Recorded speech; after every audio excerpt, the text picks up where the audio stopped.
Tuesdays with Trailblazers. I'm your host Swastika Singha, and today we have an incredible guest with us. Joining me is Cristy Garcia, Chief Marketing Officer at Impact.com. With two decades of big journey, 2 decades of experience in global B2B marketing, she is a visionary leader and a prominent member of the Forbes Communications Council. Cristy, it's an absolute pleasure to have you with us today. How's the week treating you? It's so good. The weather finally turned a little bit in New York. It's starting to get a little bit warmer, so I couldn't be happier. But it's been a great, busy week so far. Okay. So, Cristy, how's your journey been? How has the journey been like, and how do you feel about it? Yeah, so it's been quite a journey into leadership. I've learned a ton of lessons. I think when I was younger, I used to think that I needed to prove myself, or I needed to fit into a mold of what a leader should be. But what I've learned, and one of the most important lessons that I've learned, is I really need to embrace my own confidence and trust in my voice. It's about owning your unique perspective, advocating for your ideas. Success really comes from resilience in my mind, and that includes lifting others up and staying adaptable in what I view to be a very crazy marketing industry. But the moment that you stop second guessing yourself and you really start leaning into your strengths is the moment that I believe you truly step into leadership. I've learned quite a lot along my journey, and happy to kind of share some of my other lessons with you and the audience as well. Amazing, Cristy. So for those who are just starting in your field, what would be that one piece of advice that you can give for them to have a solid foundation for the success? Yeah, so I learned a long time ago, and it really is the best piece of advice I've ever received. And it's that no matter what journey you're on within leadership or entry level or anything else, you're just borrowing your title.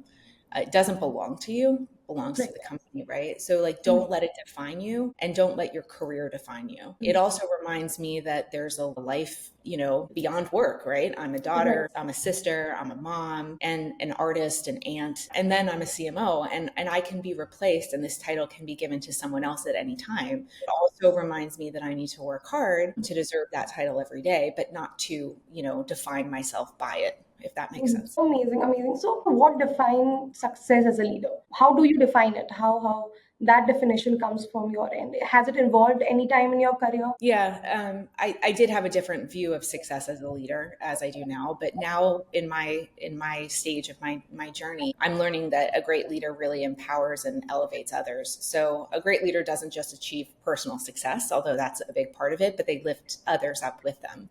And that can include mentoring, it can include, fostering collaboration or creating opportunities for the team to grow. So working yourself out of a job is a very good sign of a great leader, when the team can run itself and you're able to kind of elevate those people. And then the second thing I would say is really leading with authenticity and purpose. Authentic leadership is really key. Staying true to your values, making data informed, but human-centric decisions at the same time, and being transparent when you're winning and when you're experiencing challenges. So those are the two ways that I would define success as a leader, today. And maybe that would have changed if you asked me a couple of years ago, but that's how I see it today. Yeah. So, adding up to this question itself, it's just from my end, if you don't mind to answer that. How things were 10 years ago? Did you think of this? Did you plan of this? Plan on the leadership piece, you mean? How I would have seen it differently? Yeah, maybe around that. Did you think that in the next 10 years, this is what I'm going to do, or this is where I'm going to be? So I'm one of the fortunate people that have always wanted to do one thing. And I've been fortunate at this company to be able to achieve that. But ever since I was young, I wanted to be a chief marketing officer, and I wanted to run a global marketing team. But it was a very curvy path to that place. So I had visions of what it would be like when I was in the spot and how I would feel. And so much of that changes over time. And you just learn so much about, this is what I wanted. Am I fulfilled in this role?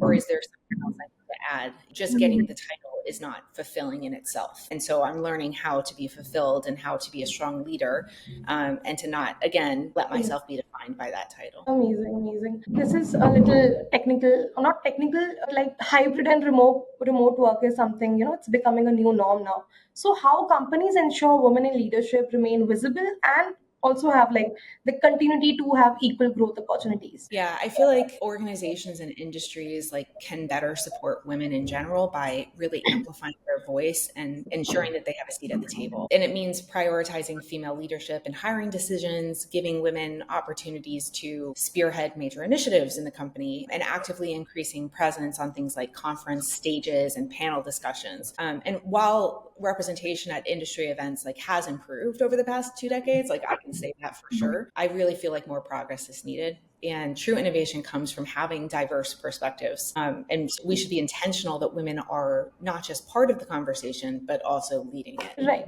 I absolutely agree with that. But from your perspective, what's one fundamental shift that organizations must make to truly support and uplift women in leadership? Yeah, I believe that in general, there needs to be better education about different communication styles in leadership. One thing that I've learned is I needed to be more assertive, more to the point, more direct. But, should I have had to change my communication style, or should that be adopted and people accept, how I communicate without that? So I think that there's a lot of ways that organizations can lean in. And again, pulling a woman out of the corner of the room and saying, sit at the table, come sit next to me. Or when you hear someone's being talked over, stop and say, wait a second, this person has something important to say, whether that's male or female. But typically I find that women can get drowned out occasionally if they're not super assertive and vocal. But I think organizations in general can do better for women. And I think work-life balance is really important for a lot of women because they have responsibilities outside of the job, as do others. But I think that there's a number of things companies can do to really optimize female leadership, but also women in leadership feeling accepted as part of the team. Right. So again, adding up to this, have you ever felt that in your experience ever this happened, that you ever felt that there is any gender discrimination in terms of leadership?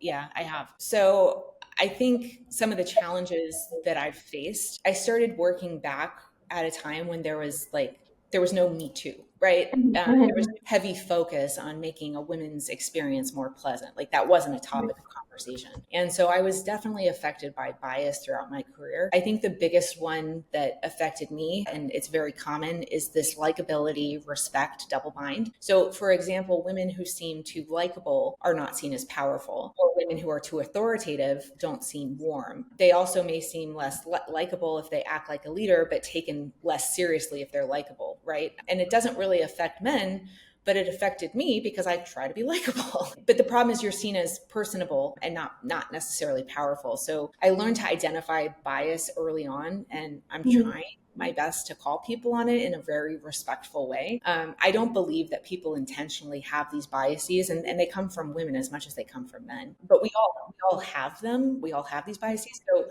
I think by calling them out and being aware is really the first step. The other thing I've learned is how to identify themselves in me, because I, of course, have biases. So I can't expect everyone else to learn how to see past them if I can't do that myself. Right. So coming back to the work-life balance thing, that's always a topic of discussion. Many leaders go through that. Many leaders have that struggle.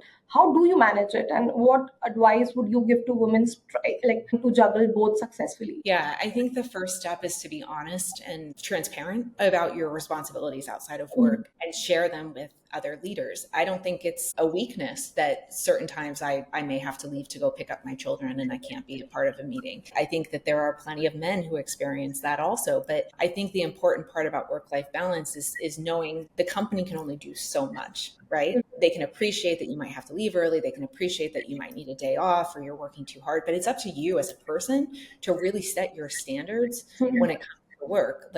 If I worked 20 hours a day, I'm not sure there would be a lot of complaints if all of my work was really well done. And so it's me that has to stop and say, wait a second, that's not healthy for me. I don't expect anybody to tell me that it's, I should stop XYZ. It's a personal thing. So I think companies can be flexible, but ultimately it's up to the individual to set the standards. Right. So finally, coming to the last question, if you could share one guiding principle with the future leaders, what it would be? One piece of advice for future leaders, I would say stay relentlessly curious, ask a bunch of questions, and always lead with authenticity. The best leaders are the ones who really never stop learning, whether it's from data, trends, or, most importantly, the people around them. I think embrace change, be adaptable, and most importantly, build meaningful relationships. because success Right. really comes from collaboration and a deep understanding of your audience and your team. But I don't think you can do it alone. So those meaningful relationships are going to help guide you as you make decisions, and also, like I said, lifting people up with you. Right. Cristy, thank you. Thank you so much for sharing your experience with us today. Your journey is truly inspiring, and I'm sure our audience has gained valuable takeaways from this conversation. And to our audiences, thank you so much for tuning to Tuesdays with Trailblazers. If you enjoyed this discussion, don't forget to subscribe and stay connected. Thank you. Thank you so much, Cristy.